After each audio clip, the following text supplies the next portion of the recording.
뭐 채식을 하거나 뭐 자연치유를 하거나 하시는 분들이 있잖아요. 이런 분들이 그냥 하세요. 그냥 암이라는 병은 상당히 중한 병인데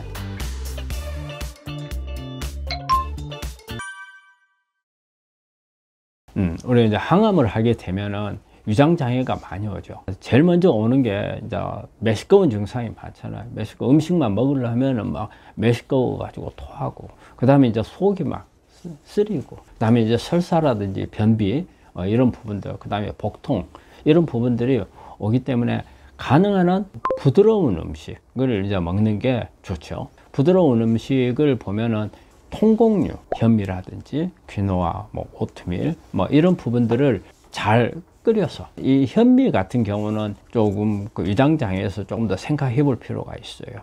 어쨌든 우리가 쌀밥이나 이런 경우에는 거칠지를 않거든요. 그런데 이제 현미는 약간 거칠기 때문에 조리를 할 때 잘 해야 되고요. 이제 그런 부분들이 잘 안 될 때는 우리가 이제 쌀을 죽으로 만들어서 먹거나, 우리 찹쌀 있잖아요.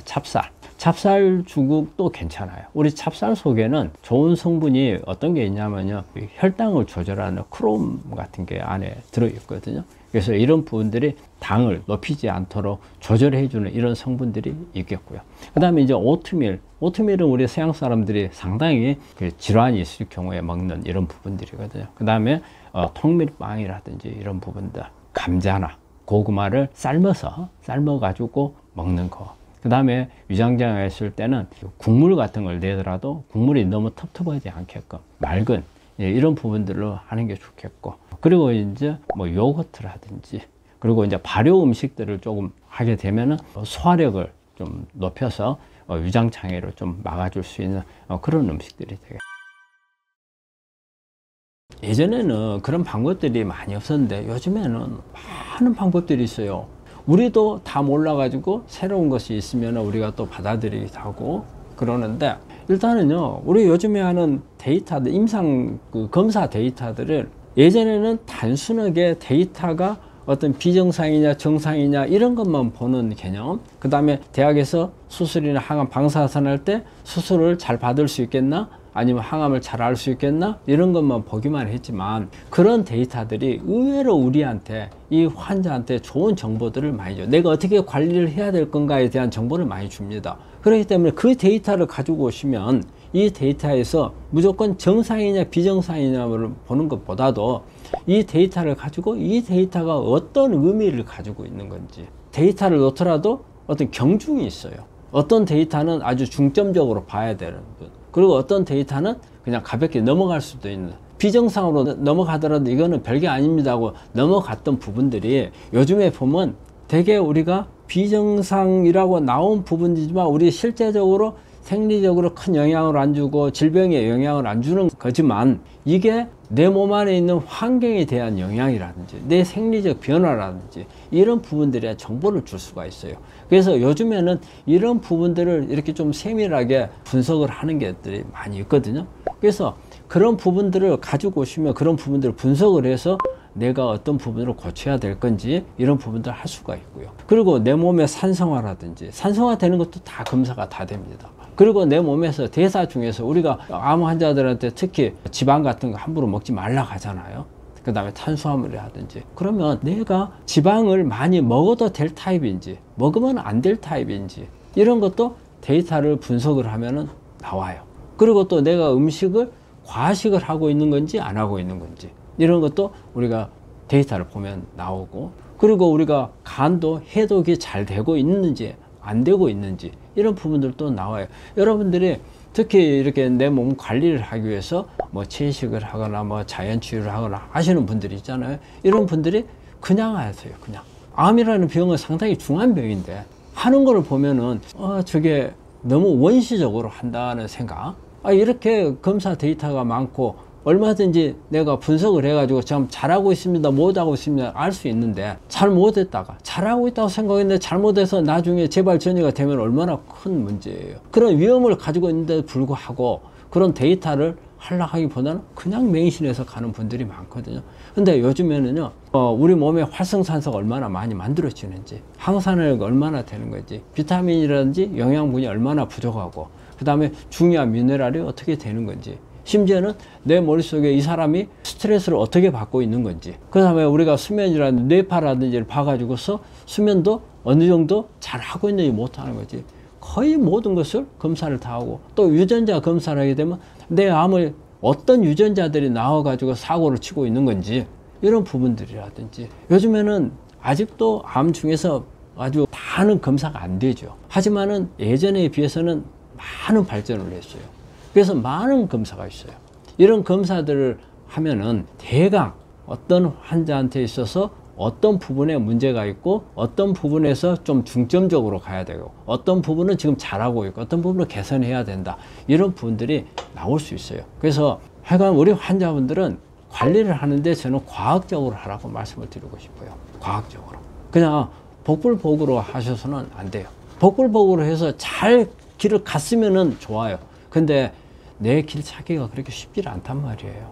암 치료의 길이 눈에 다 보이질 않아요. 그래서 우리가 암이 무서운 것 중에 하나가 보면은, 암이 앞으로 내가 어떻게 될지 예측하기 어려워서 그래요. 눈에 안 보여요. 그러면 내가 불을 켜가지고 후레쉬를 켜서 한번 들여다보면, 이게 다 뭐냐면 후레쉬를 켜서 하는 게 내 자신 파악하는 거예요. 그래서 그런 부분들이 꼭 병행을 하셔야 된다. 무조건 누가 한다는 해서 따라간다는 거, 정말 그거는 피하셔야 돼. 그래서 저 사람하고 나하고 틀리다. 내가 어디에 있는 위치에 있는지 그 꼭 검사를 하셔가지고, 어떤 치료를 하더라도 그래. 자연치료 하시더라도 그렇고, 어떤 내가 어떤 통합의학적인 치료 한다 하는 것도 그렇고, 그 다음에 대학에서 팔로우 해 가는 이런 것도 마찬가지로 그런 부분들이 꼭 필요합니다. 생활 습관은 가장 일단 안 좋은 게, 우리가 음식 습관이, 음식이 영향을 주는 게 많잖아요. 그래서 음식을 제 1번으로 조심을 해야 된다고 생각해요. 그거 여러분들이 다 알잖아요. 음식은 어떤 게 안 좋다는 것은 워낙 뭐 방송에 많이 나오는데, 근데 의외로 지금도 우리 환자분들이 와가지고 이런 걸 말씀하시더라고요. 내가 어지러웠대요. 어지러워서 못 먹어서, 빈혈이 생겨서 어지럽다 생각을 하고 계속 먹었어요. 근데 이 환자가, 제가 교육을 수도 없이 했어요. 육류 많이 먹으면 안 좋다. 그 다음에 이렇게 튀김 같은 거 먹으면 안 좋다. 채식 많이 해라. 근데 어느 날 갑자기 오셔가지고 검사를 했는데, 검사 데이터가 엉망이에요. 그래서 왜 이렇게 됐냐 그랬더니, 원장님, 제가요 어지러워가지고 빈혈이 생겨가지고 남편하고 해서 장어탕 먹으러 다니고 추어탕 먹으러 다니고 날마다 고기를 먹었대요. 그래서 왜 고기를 먹었습니까 그랬더니, 어지러웠어요. 그래서 어지러워서 내가 영양 부족인 줄 알고 그리 먹었대요. 근데 우리 암 환자분들이 그 어지러운 부분에 대해서, 우리 정말 영양이 부족해갖고 어지러운 경우 잘 없습니다. 내가 식사를 못하면 그럴 수 있죠. 그렇지 않은 경우에는 암 환자분들이 자율신경 실조증이 잘 옵니다. 자율신경 실조증이라는 게 뭐냐면, 우리 자율신경에 교감신경하고 부교감신경이 있어요. 우리가 교감신경은 혈압을 높이는 역할을 해요. 부교감신경은 혈압을 낮춰요. 이게 균형을 하는 거예요. 그런데 우리 암 환자분들이 항암을 하거나 이런 방사선을 하거나, 그 다음에 어떤 치료를 하는 동안에 이게 요 균형이 깨져요. 교감신경이 항진이 잘 되는 사람은 혈압이 올라가요. 그 다음에 부교감신경이 항진이 된 사람들은 혈압이 잘 떨어져요. 그래서 뭐 갑자기 있다가 일어나려는데 핑 돌고 이런 부분들이 있거든요. 그래서 그 쓰러지기도 하고 그래요. 근데 이게 음식을 못 먹어서 그런 게 아니에요. 그런데 우리 환자분들이 음식을 잘 먹어야 된다 이럴 때, 그래가지고 특히 고기를 먹는데 그런 부분들은 안 되는 거예요. 그래서 이렇게 어떤 내가 전이를 막는다든지 이런 부분들에서 음식을 어떻게 먹어야 되는 건지, 그런 부분들을 잘 하셔야 돼. 그거는 여러분들이 자기 암에 대해서 관심이 어느 정도 있는 분들은 다 알고 있는데요. 트랜스 지방 많이 먹지 마라, 튀긴 거 먹지 마라, 패스트푸드 많이 먹지 마라, 이런 부분들. 그래서 가능한 한 채식을 많이 하라 하잖아요. 그 다음에 이제 음식 다음에는 운동이에요. 운동은, 우리가 운동이 좋다는 거 여러분들 모르는 사람이 아무도 없잖아요. 그런데 이제 어느 정도 운동을 해야 되는 건지 그런 거 잘 모르고, 사실 운동을 하는 주 목적은 저는 두 가지가 있다고. 하나는 면역을 끌어올리기 위한 목적이 하나 있고요. 또 하나는 근육을 강화시키기 위한 목적이 있어요. 면역을 높이기 위한다는 것을 여러분들이 다 잘 아실 거예요. 근데 근육을 높여야 되는 게 암 환자분들한테는 중요해요. 그래서 근육이 왜 중요하냐면요, 우리가 매일 먹는 음식이, 우리가 누가 이제 제일 많이 나눠 먹겠어요? 우리 환자분 그거 한번 생각해 보세요. 내가 먹었어. 아침밥을 먹었어. 아침밥을 먹으면 이걸 누구누구가 가져가요?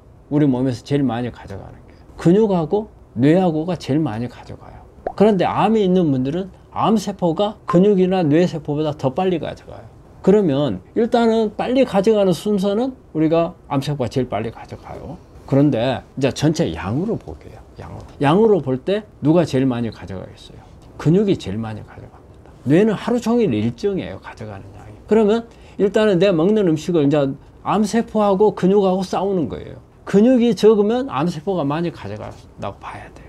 그러면 암세포가 못 가져가게 하려면 우리가 암세포는 영양 공급을 많이 안 해줘야 내 암이 좋아질 거 아니에요. 그럼 어때요? 근육을 길러야죠.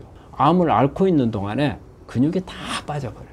그러면 결과적으로는 내 몸은 근육이 별로 없으니까 밥 먹어도 내 몸에다가는 정상세포에는 별로 쓸 일이 없고 결국 암세포한테 다 주는 꼴이 되잖아요. 그러면 어떻게 해야 되겠어요? 악착같이 근육을 길러야죠. 그래서 근육을 기르는 방법들을 많이 생각을 하셔야 돼요. 저는 요즘에 우리 환자분들 근육을 어떻게 기를 것인가 그 부분에 대해서 지금 상당히 제가 관심이 많거든요. 그래서 그런 부분들을 시스템을 하려고 지금 하고 있는데 그렇게 근육을 위해서 운동이 중요하고요. 그 다음에 중요한 게 뭐예요? 스트레스예요. 스트레스가 어느 정도 이게 영향을 주느냐면요. 여러분들이 아마 암 환자분들은 다 겪어봤을 거예요. 암이라는 진단을 받았을 때 여러분들 충격 되게 많이 받았죠. 그러고 나면 암이라는 진단, 이 말 한마디 때문에 여러분들 체중이 한 6, 7kg는 그냥 빠집니다. 어디 뭐 근육 뜯어내고 뭐 뱃살 뜯어낸 것도 없어요. 근데 그 말 한마디에 살이 쭉 빠져버려요. 우리가 스트레스가 강도가 셀수록 에너지를 많이 쓰는 겁니다. 스트레스가 적으면은 우리 에너지 많이 안 써요. 근데 스트레스가 클수록 에너지를 갖다가 소모를 엄청 시키거든요. 그 스트레스를 감당하려니까 어때요? 우리 몸에 있는 지방도 꺼내가고 근육도 꺼내가고 다 꺼내가서 다 소모를 시켜야 돼. 그 스트레스를 감당하기 위해서요. 그만큼 스트레스가 우리 몸에 주는 영향이 커요.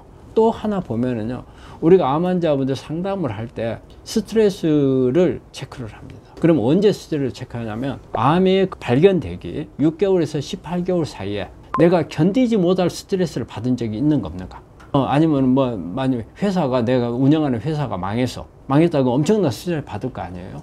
또 아니면 어떤 누가 가족 중에 누가 뭐 사망을 했어. 그래서 거기에 대한 슬픔이 너무 깊었어. 또 아니면 또 뭐 부부간의 갈등이 있어서 뭐 이혼을 했어. 이렇듯이 우리가 일반적인 스트레스, 약간의 뭐 누구하고 치고받고 한번 싸웠는데 뭐 돌아서면은 뭐 그거 또 잊어버리고 하는 이런 스트레스 말고요. 내가 정말 참기 어려운 스트레스, 생각하기도 싫은 스트레스, 정말 내가 잠을 못 잘 정도로 내 머릿속에서 빠져나가지 않는 스트레스, 이런 스트레스를 말해요. 그런데 그 스트레스가 있는 분들이 우리 암 환자들 암 발견하기 6개월에서 18개월 사이에 검사해보면 상당히 있더라는 거예요. 많더라는 거예요. 그래서 그게 암에 영향을 많이 준다. 근데 이 스트레스가 암을 만드는 건 아닙니다. 우리가 암이라는 것은 벌써 우리가 발견할 때는 10년, 15년 전부터 시작했던 암이니까 이게 6개월에서 18개월 사이 암을 만드는 건 아니에요. 근데 우리 암은 사실은 우리 몸속에 암 환자가 아니라도 암세포를 가지고 조그만 암 조직 가지고 있는 사람들은 엄청 많아요. 이런 암세포나 조그만 암 조직들은 내 면역세포에 내 면역이 좋은 상태가 되면 걸리면 바로 죽어서 없어져 버려요. 스트레스를 받아서 면역이 떨어져 있는 상태가 되면 이 조그만 암이 순간적으로 커버려요. 그래서 그 6개월에서 18개월 사이에 스트레스를 받고 나니까 얼마 안 있어 가지고 암이 발견되는 거예요. 그러니까 우리가 이 환자분들이 있잖아요. 스트레스를 받아 가지고 내가 암까지 내가 만들어 버렸다 이러는데, 만든 건 맞지만은 사실은 정말 제조한 건 아니에요. 키우는 역할을 한 거죠. 근데 만약에 그 스트레스를 안 받았으면 암이 크지 못하고 죽어버렸을 수도 있거든요. 그래서 스트레스가 그만큼 중요한 영향을 줘요. 이거는 아주 큰 건 아니지만 그래도 우리 몸에 영향을 줄 수 있는 부분들은 이제 환경 부분이에요. 되게 우리 몸에 저는 중금속 같은 거, 우리가 모발 검사하면 중금속을 알 수가 있거든요. 얼마나 있는지 그런 부분들에 대한 거 제거를 해야 된 거. 그 다음에 우리가 발암물질들하고 접촉하는 거 있잖아요. 그 외적 환경 문제, 이런 부분들을 같이 전부 개선해야 되는. 그리고 마지막으로 생활습관 중에서 중요한 건요, 정리정돈 너무 잘하는 분들 그거 하시지 말라는 것을 꼭 말씀드려요. 그게 소심한 성격인 분들이 꼭 그렇거든요. 그분들은 이 성격 자체가 스트레스를 받는 성격이에요. 조그만 스트레스도 크게 받아요. 우리가 아까 제가 말씀드렸잖아요. 아주 큰 스트레스를 하겠잖아요. 근데 이런 분들은 아주 약한 스트레스, 누구하고 한번 잠깐 싸웠어. 싸운 걸 가지고도 몇 날 며칠을 고민해요. 싸운 것 가지고 스트레스를 받아서. 이런 분들은 안 좋아요. 그래서 이런 분들은 그 스트레스를 피하는 것보다도 그 스트레스를 빨리 내가 정리할 수 있는 그런 부분들을 만들어야 돼요. 그래서 이게 스스로 잘 안 되거든요. 그럼 의도적으로 돼야 돼요. 의도적으로 하는 방법은 뭐가 있어요? 의도적으로 하는 방법은 저는 그래요. 내가 정리정돈 잘하면 정리정돈을 하지 말아보라는 거예요. 정리정돈을. 그리고 또 내가 이렇게 가둬져 있는 사람들이거든요. 그러면은 저는 우리 환자분들한테 악 쓰는 것을 좀 권해요. 악 쓴다고 해서 상대방 놔두고 누구 앞에다 두고 악 쓰면 안 되죠. 산 같은 데 가가지고 산에서 악을 쓰는 거예요. 의외로 시원해집니다. 시원해지고 안에 있는 게 막 터져 나오는 것. 우리가 화가 나면은 누구한테 가서 화풀이를 하고 나면 좀 편해지잖아요. 그거 같아요. 근데 상대방한테 화풀이하고 상대방한테 스트레스를 주니까 그건 하지 말고 산 같은 데 가서 남은 안 보는데 가서 악을 써요. 언젠가 방송에 이런 게 나와 있어요. 그 사람이 자기 스트레스 푸는 방법을, 그게 방송된 게 있는데 그 본 적이 있는 분들인가 모르겠는데, 도로, 고속도로 위에 육교가 있어요. 육교 위에 서가지고 악을 쓰는, 사실 차도 지나가고 많은 사람들이 보겠지만 안 들리잖아요. 근데 나름대로 거기서 악을 쓰는 게 그 사람이 스트레스 푸는 방법이었어요. 그게 어떻게 보면 건강법 중에 하나예요. 그 노이로제 있는 분들은 한번 가서, 여러 사람 있는 데서는 자기 내적인 하나도 발산을 못해요. 성격적으로. 그렇지만 남이 안 보는데 산속이나 이런 데 가서는 정말 악을 한번 써보세요. 그러면 풀릴 수 있는 부분이 있어요. 그래서 그런 부분들을 교정해 가는 게 어떤 내 생활 습관에서 우리가 암 치료를 위해서 교정할 수 있는 부분이라고 생각을 합니다.